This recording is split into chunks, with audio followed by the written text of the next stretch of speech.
Ողջույն սիրելի դիտողներ, Հայ Քալիքի հարգելի բաժանորդներ, Իսրայել-Իրան բախումը ռազմական տրամաբանական իր ընթացքով շարունակում է մեզ հուշել և շարունակում է մեզ արդեն տեսանելի դարձնել հնարավոր զարգացման սցենարները և հանգուցալուծումը։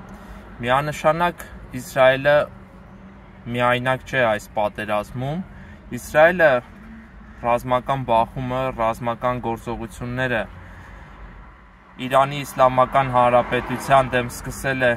ինչպես առաջին իմ տեսանյութում էի նշել, խիստ հաշվարկած, խիստ ճշգրիտ պլանավորած,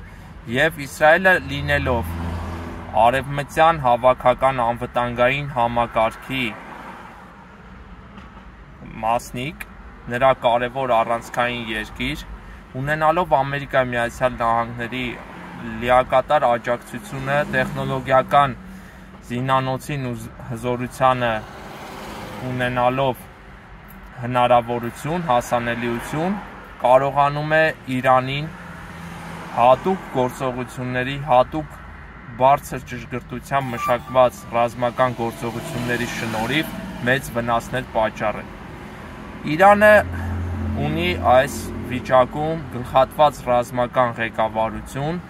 Իրանը ունի խնդիր հրամանատարական կազմի և լոգիստիկ համակարգի հետ, Իրանը արդեն արձակել է իր բալիստիկ հրթիռներից 100 և ավելի քանակությամբ և չունի անհրաժեշտ միջոցները հետախուզական, լոգիստիկ և բալիստիկ հրթիռների այդ քանակը, որը կկարողանա Իսրայելին պարտության մատնել, այսինքն Իրանին հնարավորություն ընձեռնել հաղթել այս պատերազմում։ Հակառակը Իսրայելը ունի անսահմանափակ հնարավորություններ, կրկնում եմ, քանի որ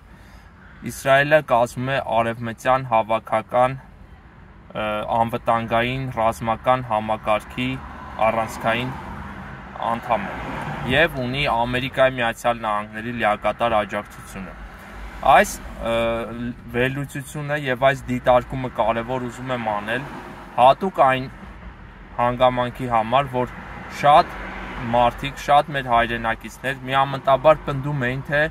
կարող ենք առանց դաշնակից մենք մեզ ուժեղանանք, մենք մեր վրա հույսը դնենք և լուծենք մեր անվտանգային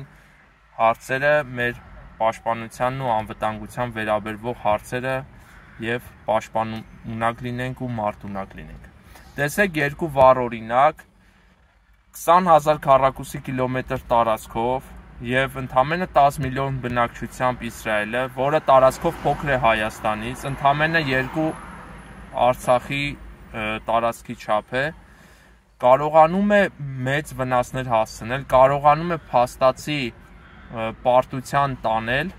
Իրանի Իսլամական Հանրապետությանը, ում տարածքը 1,600,000 քառակուսի կիլոմետր է և ունի 90 միլիոն մոտ բնակչություն։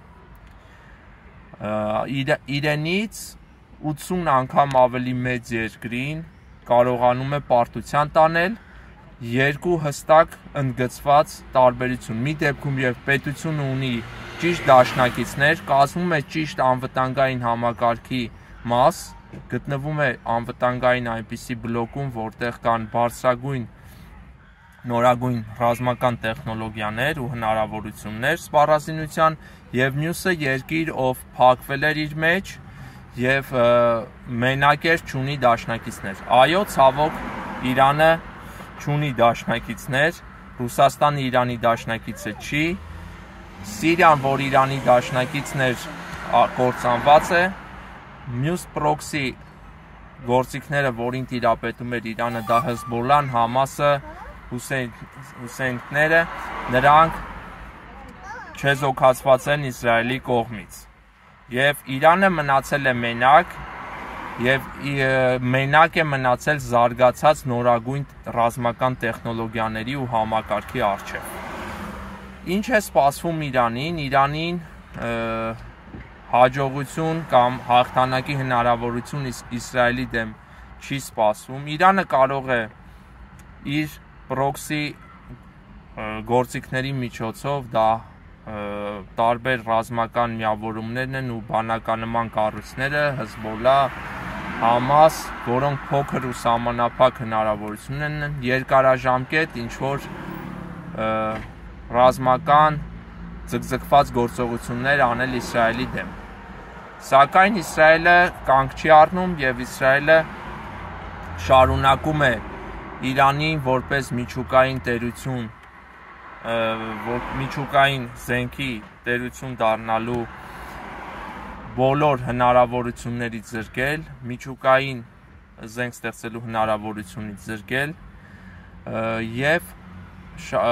ամեն ինչ անելու է, տեսանելի արդեն, որ ամեն ինչ անելու է, որ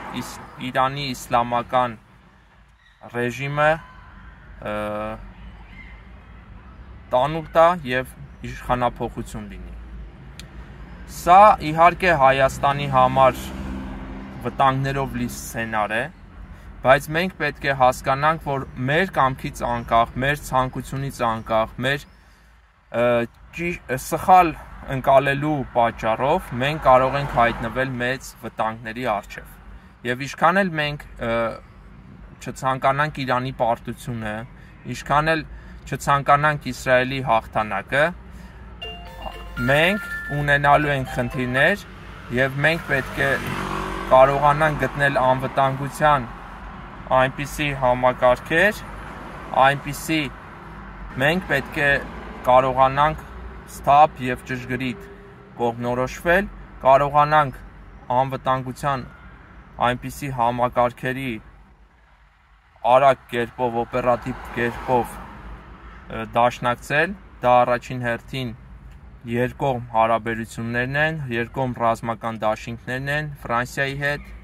Հնդկաստանի հետ, որպես տարածաշրջանում հետաքրքրված հզոր գերտերություն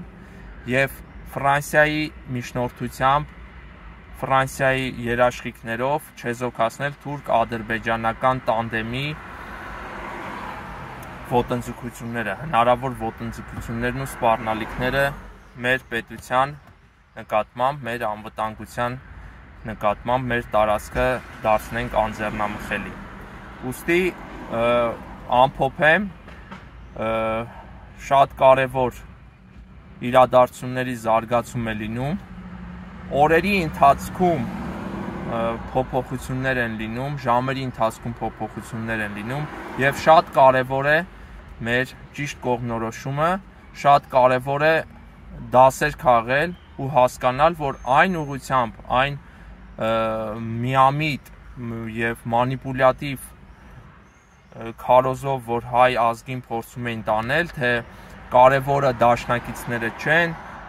կարևորը, որ մենք, չգիտեմ, ինքներս ուժեղանանք, այո, մենք պետք է ինքներս ուժեղանանք, բայց երբեք հնարավոր չէր լինի, տեսեք, հզոր Իսրայել առանց իր դաշնակիցների, առանց այն անվտանգության համակարգի, ընտանիքի, հավաքական արևմուտքի առանցքային անդամ երկիր լինելու փաստի չէր հնարավոր լինի այսպիսի մեծ արդյունքը։ Եվ մյուս կողմից Իրանը, որը ունի դաշնակիցներ, ունի 80 անգամ ավելի մեծ տարածք, ունի 9 անգամ ավելի մեծ բնակչություն, սակայն չի կարողանում դիմակայել հավաքական եւ շանս չունի դիմակայել հավաքական արևմուտքի, զարգացած արևմուտքի ռազմական մեքենային։ Շնորհակալություն, խնդրում եմ անպայման տարածել այս տեսանյութը, հետևել իրադարձությունների զարգացմանը։